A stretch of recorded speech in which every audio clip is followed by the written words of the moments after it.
Kemi mbritur në këtë transmetim live në vënçen tonë Erion dhe do të flasim sot për dialogun. Ashtu ë. A bëm monolog radhën e kaluar për dialogun? Ishte shumë interesante. Bëm një monolog për dialogun. Kur sa bëm monologun për dialogun, plasi çështje dialogun.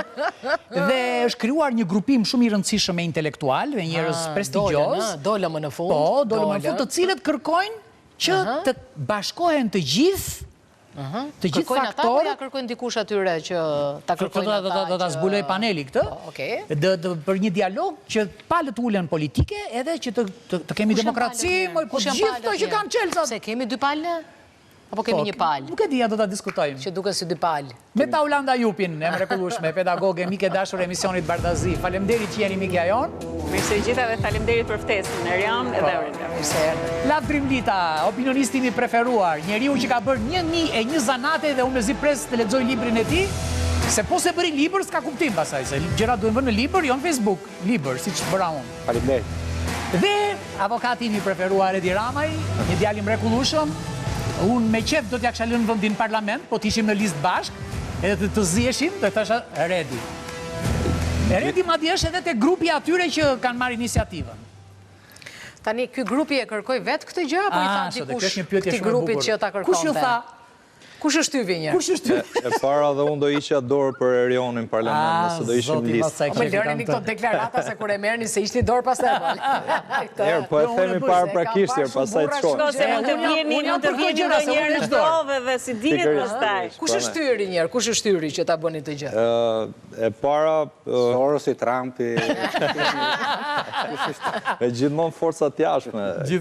Po ideja ishte që duke qenë se prej kohësh tashmë kemi problematik të madhe në Shqipëri, mendoj qytetarët nuk shohin më një shpresë për një demokraci normale, për një rotacion normal politik, për një alternativ dhe opozite. Ne menduam, ja ta them, graduale.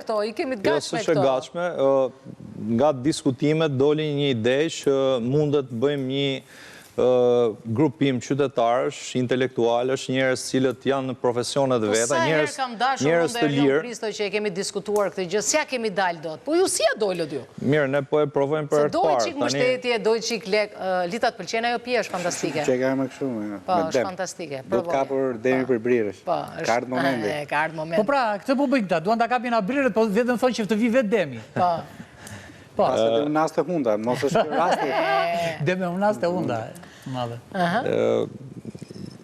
Gjithmonë mund duket pak si diçka e vështirë e pa mundur, por ndonjëherë duhet... Jo, është e pa arritshme, sepse këta e kanë bërë në këtë formë qeverisjen, që ty të mos jepet mundësia. Tani ku po e kërkoni këtë mundësi dhe kush po ja u jep këtë mundësi? Unë nuk besoj se ka gjë të pa mundur në këtë situatën shqiptare, që jemi, të paktën në Shqipëri, po dhe në botë. Gjëja parë është, mendoj unë, një lloj dhënie, një lloj ose hapje një lloj alternative me njerëz të cilët janë... I doli goja mbrapa Adriatik Llapajt, ngeli ke kryeministria... Pa dalë ke këta që janë aktual. Unë po flasë për diçka tjetër. Po edhe këta tentuan dhe dështuan, gjithë partitë opozitare, pas zgjedhjeve në 11 maj, po dhe mbas një testit vogël të zgjedhjeve të nëntorit, treguan që jo vetëm që janë për qarë, por nuk ka rrinë dot dhe me artikulim dhe me qëndrime të mbajnë një lloj fryme opozitarizmi dhe një lloj shprese të qytetarëve. Të lutem, mos i bjerë nga Kina. Jemi në Shqipëri, jemi në Tiranë, ka ardhur momenti të ndodhi rotacioni, ju ka ardhur një sinjal, është diçka dini në një gjë që se dim ne? Është diçka e gatshme. A ka plaç? Është shumë romantike për ta thënë do vijë rotacioni sot, është shumë e vështirë.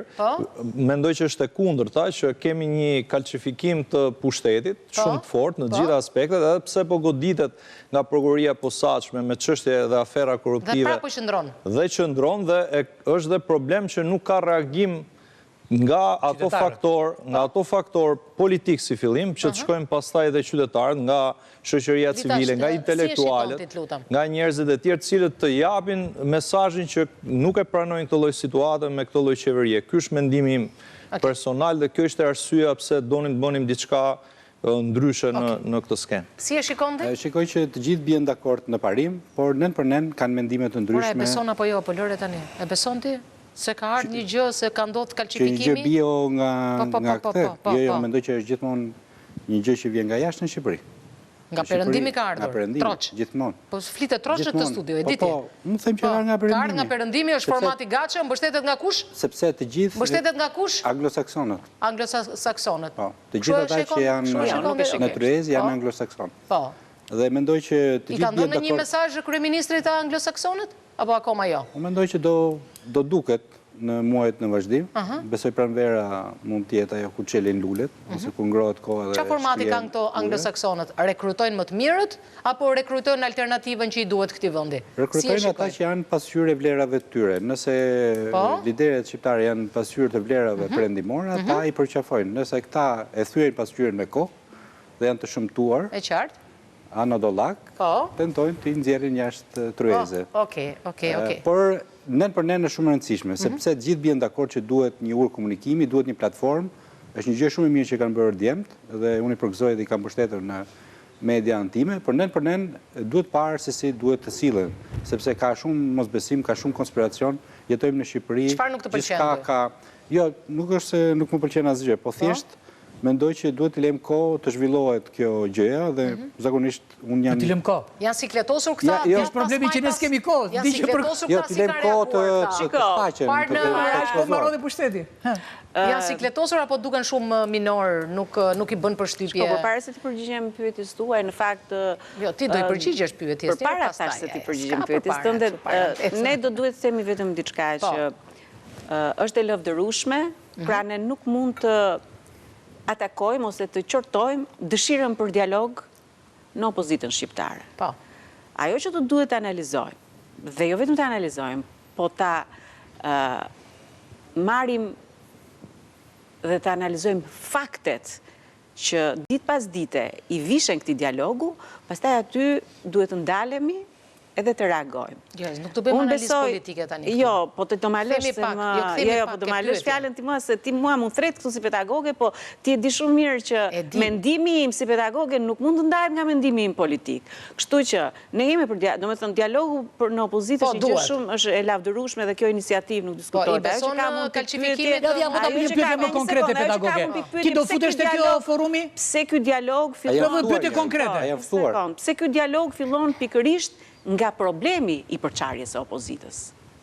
Po se aty është vrima, te vrima do filloj. Nga problemi i përçarjes së opozitës. Është e përçarë, pra, nëse opozita sot është e përçarë, në djenin time dhe po flet një njeri që e njeh shumë mirë qoftë opozitën, qoftë Partinë Demokratike, problemi i opozitës sot ka vetëm një emër, Sali Berisha. Domethënë të ndërtosh dialogun dhe të shkosh direkt te problemi, unë e shikoj si një mungesë vizioni dhe mungesë strategjie. Ndoshta djem ka një strategji, zotrin ka një strategji tjetër. Do dua ta elaborojnë këtë gjë. Unë do kisha preferuar që nëse kjo opozitë sot është pa një vizion, pa një rrugë të qartë se ku po shkon, pa një vedisim për të shndruar në alternativë, unë do shikoja një rrugë tjetër. Në qoftë se sot kemi një Parti Demokratike e cila nuk dialogon dot brenda vetes dhe brenda copëzave të saj, a do mundemi që përballë kësaj dhe përballë këtij realiteti, ky forum të fillonte dialogun ndoshta nga të gjithë faktorët e tjerë opozitar, pra të rrisnin ndoshta një pol tjetër opozite për t'i treguar, për ta detyruar, edhe nëse Sali Berisha nuk do të po themi të heqë dorë me vullnet të lirë nga primati i opozitës, të detyrohet të bashkohet. Prandaj mos harrojmë që po kërkojmë rrugëzgjidhjen e opozitës tek një njerëz që i ka zënë rrugën opozitës. Nuk duhet të harrojnë shqiptarët faktin që sot Sali Berisha është i shpallur ende non grata nga Shtetet e Bashkuara të Amerikës dhe nga Britania e Madhe. Kush i thot shqiptarëve që kjo është hequr i gënjen, shqiptarët nuk e kanë kujtesën e shkurtër. Shqiptarët kanë kujtesë. Problemi është që ne jemi një shoqëri që në segmente caktuara të saj kemi vrarë ndërgjegjën shoqërore dhe këtu njerëz me mendim dhe që e njohin politikën duhet të jenë pikërisht për të ndërgjegjësuar. Okej, jemi okay për dialogun. Jemi okay për dialogun. Tamam dialogun. Dialogu shut. Ti thua që ti ki Berisha. Që ta hapet loja. Problemi është që janë me qindra mira njerëz që votojnë Berishën, që nuk kanë besim të tjerët. Pra, si ta them në mënyrë aksiomatike dhe kjo nuk lëviz, pavarësisht.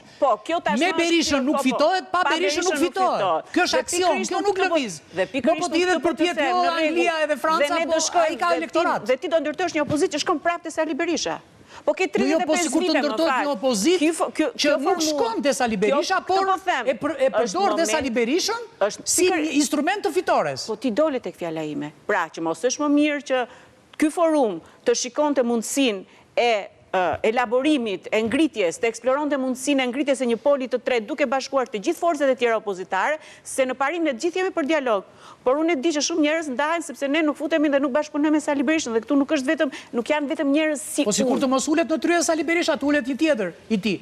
Ti si do thuash, ti ki dhe ky, ti ki dhe ky, ti dhe ky, nuk vë do të kushte. Këtë bord dialogu, këtë forum dialogu, i cili që të bësh dialog, duhet të jesh i hapur me dialogusin, mendoj unë. Në të thotë dialogusit, unë dialogoj me ty se e ti dialogus.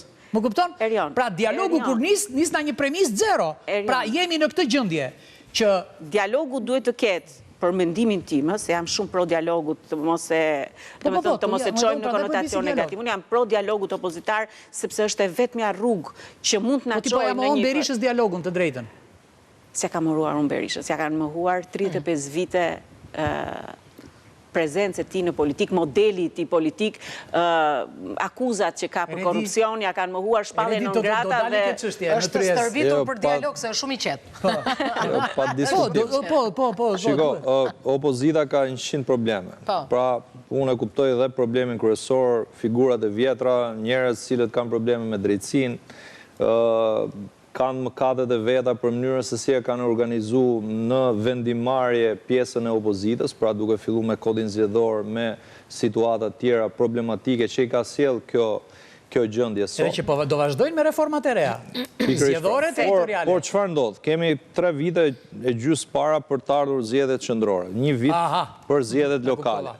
Tani, kjo situatë në këndvështrimin tonë shkon dhe degradon dhe më tepër. Pra në zgjedhjet e tjera kemi goditje tjetër për opozitën, nëse jemi në të njëjtën status quo. Fiton Rama merr gjitha bashkitë. 98% të bashkive, se mund ta ketë më thejë gjatë. Me një ngurtësim të reformave territoriale dhe kodit zgjedhor. Konkrete.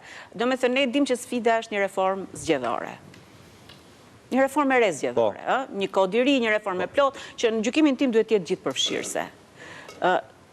A mendoni ju që përpara se të ftoni të bëhet një, se ju sot keni biseduar me individin, me njeriun, me deputetin, me drejtuesin e opozitës që i dha pushtetin për herë të 4 Edi Ramës, me votimin në 26 korrik të 2024, si votoi kodin elektoral, bashkuan votat 106 deputet, PS, PD, bashkë me Sali Berishën, bashkë me Edi Ramën, votuan një kod elektoral që i dha pushtetin Edi Ramës për herë të 4 për interesin për të marrë disa deputet të sigurt në listat e mbyllura. A mendoni që i njëjtë individ do t'jetë kaq i hapur për këtë dialog që kërkoni ju, për t'i dhënë frymë, se unë e kam edhe djenin që në Tryezën përpara 2-3 javësh, zoti Asimja i tha që ju duhet kërkoni ndjesë që dëmtuat me kodin që miratuat, me kodin elektoral, dëmtuat forcat e reja politike. A keni ju siguri, a keni diskutuar këtë gjë sot në takimin tuaj?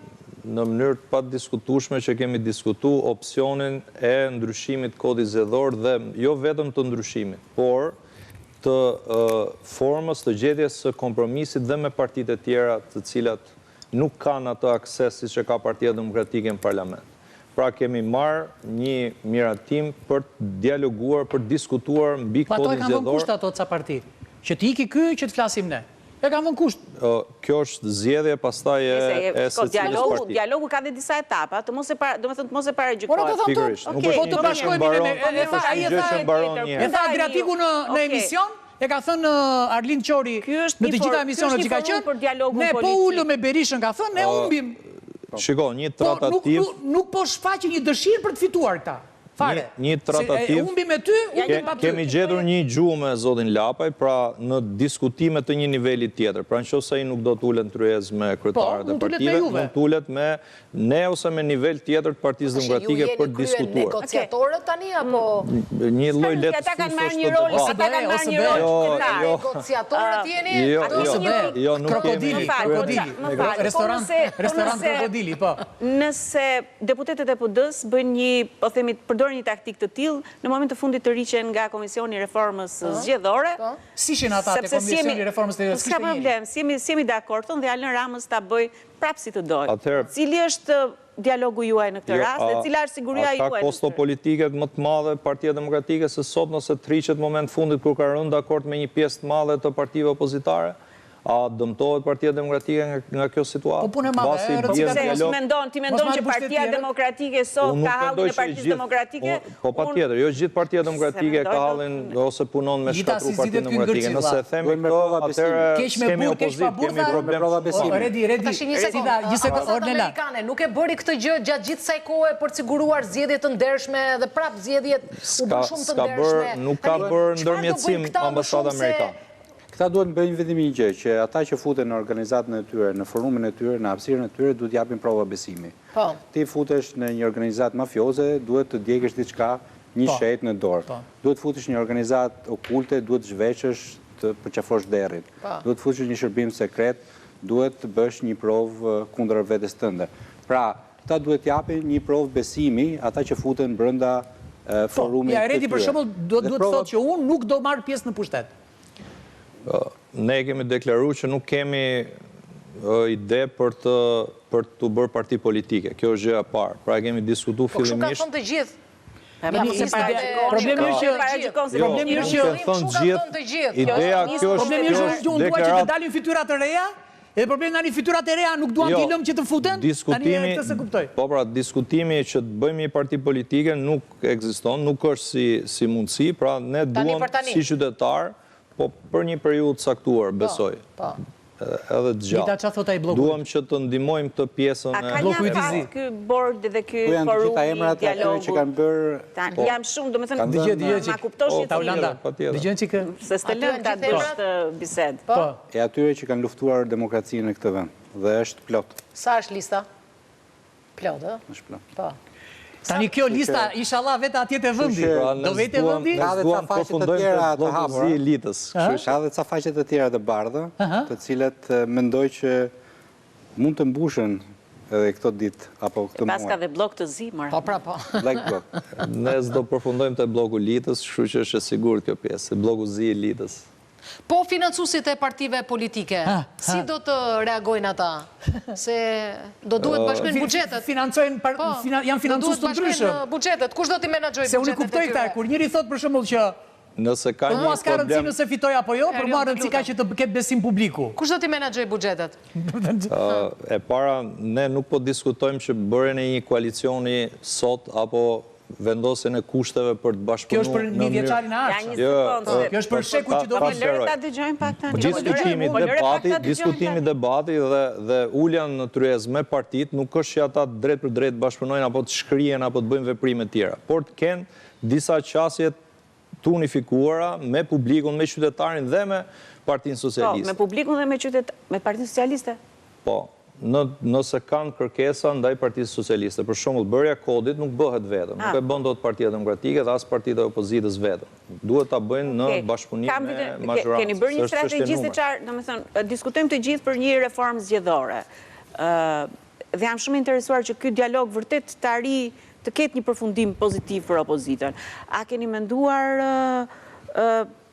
po themi hapa të tjerë të kësaj strategjie, për shembull për reformën zgjedhore? A keni menduar të kërkoni Partisë Demokratike të ndryshojë atë që është bërë në 2020 për sa i përket koalicioneve para zgjedhore? Do t'ja kërkoni Partisë Demokratike ta çojë si propozim në komision?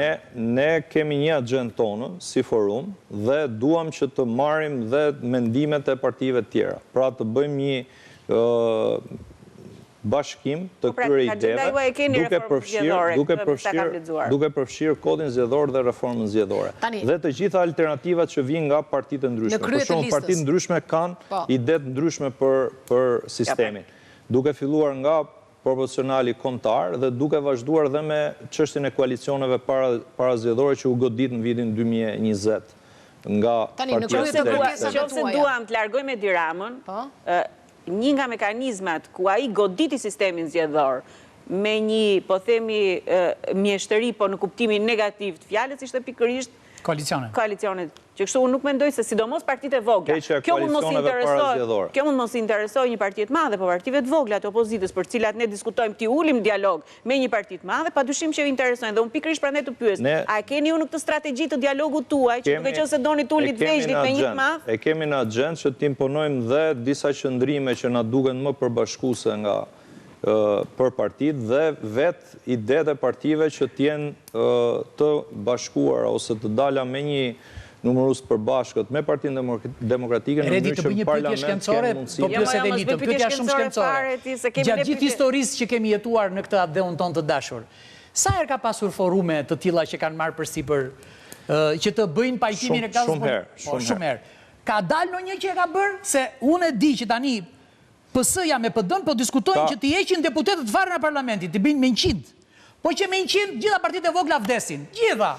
Me thonë drejtën, disa deputet duhet hiqen se janë në nivel bidios. Do ishen ata. Po do ishen dhe partitë e vogla. Që s'marin do të më deputet, se duhet një shifër shumë e madhe. Pa tjetër, nëse një parti... Ai të vret në tavolin, vlla, ti bëj dialog sa duash. Nëse një parti ka marrë 64.000 vota, parti e vogël, e zotit Lapaj, do të thotë që minimalisht edhe nëse parlamenti është me 101 deputet, merr 2 mandatet. Unë po të them smer asi çerek mandati. Po flasim në një sistem normal. Sepse në sistemin jo normal, morë një mandat në kohën që duhet kishte 6 mandat. 44 vota ndryshon si duaj. Me që jemi në një pikë kritike, them që në këtë rast mund të ndihmoj ndërmjetësimi dhe lehtësimi debatit dhe i diskutimit midis partive, sepse e shoh shumë të zymt të ardhmen dhe formën se si pushteti qasë ndaj gjithëve. Pra është e kuptueshme që po kthehemi në një lloj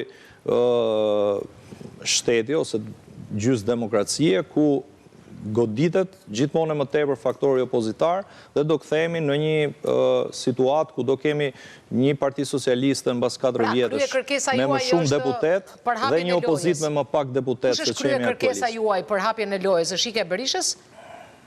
Ne nuk kemi kërkesa të drejtë për drejta tona. I kemi paraqitur vetëm 3 pika ose piketa ku duam të nisim dialogun. E para është kodi zgjedhor dhe reforma zgjedhore. Pika 2 lidhet me reformën territoriale, që të mundohemi që ta bashkojmë opozitën në këtë pjesë, sepse është në interes të zgjedhjeve lokale të vitit tjetër, që të mbajnë një qëndrim të unifikuar përballë pushtetit. Dhe pika 3 është për ne çështja e reformës në drejtësi që ta gjejmë si emërus të përbashkët. Po doja ka dalë ka thënë, jemi kundër reformës drejtësi. Këtë do t'i bëja. Si do ja bësh? Atëherë, ne do përpiqemi që me Partinë Demokratike, siç kemi biseduar këto 2 ditët e fundit, që të jetë një opsion në tavolinë në diskutime me partitë e vogla, duke qenë se partitë e tjera e kanë si prioritet çështjen e reformës drejtësi dhe prokurisë posaçme në veçantë. Cili status uleni ju me këto parti? Domethënë, si detyroni ju këto parti? Kush është statusi ju që ju detyron, domethënë ju detyroni 2 liderat kryesor, Berishën dhe Ramën, që të ulet në bisedime me ju? Ne nuk kemi ide ose në pjesën e programit punës që të ulemi me Ramën. Pikërisht pra se s'pëndoj. A keni mua vetë me ata të Sante Gjidios, ata të ulin? Vetëm me partitë opozitare. Kjo është e para. Po një sekundë, se këta nuk përgjigjen as telefonat. Shiko, ne kemi komunikuar dhe jemi ullur si qytetar të shqetësuar si votus opozitar. Pra jemi votus opozitar dhe qytetar që nuk kemi të antarësuar në partit drejt për drejt, në asnjë nga partit opozitar, por votojmë për opozitën. Dhe mendojmë që partit politike me atë kapacitetin që kemi ne, mundet t'i ulim dhe të kemi mundësin që të diskutojmë me njëra tjetër. Apo përsëritet historia e Princ Vitit, Olita, të lutem na Shqipeqik, është Princ Viti në këtë mes? Këtu gjithmonë një me këmbës ka qenë, edhe ky që është me këmbës është. Po, e qartë. Kështu që po e pyes, nëse kanë marrë autorizim apo kanë informuar kancelarisë e huaja në Shqipëri për këtë nismë politike në mënyrë paraprake. Ideja jonë është që ne kemi nisur këtë ndërmarrje të vogël në mënyrë që të bëjmë disa veprime dhe të arrijmë një tryezë. Normalisht do komunikojmë dhe do kemi takime dhe me ambasadat, është një gjë e rëndësishme, mendoj, është një faktor i cili ndikon në Shqipëri, qoftë me komunikim zyrtar me ambasadën, nëse kemi bërë komunikim. Keni informuar që po bëni këtë gjë dhe doni të bëni këtë gjë? Ne kemi shpall një agjendë publike. Jo, them takime. Kemi kryer disa takime me faktorët politik këtu dhe presim graduale në ditët pra jo larg që të bëjmë dhe takime Keni në me një afat, ambasador. një deadline çfarë do të arrini, për sa kohë do të arrini dhe ku është synimi juaj, domethënë dhe kur do t'ja u publikoni shqiptarëve që kjo është një arritje juaj. Dhe jeni të sigurt se do mbrini te kjo njëherë? Jeni të sigurt që në fund fare nuk do afusin domethënë se çka ndodhur historikisht. Nga negociatat që po bëjmë, presim shumë shpejt punë ditësh që të bëjmë një tryezë me një pjesë të madhe të faktorit opozitar, që ata të ulen në një nivel të saktuar.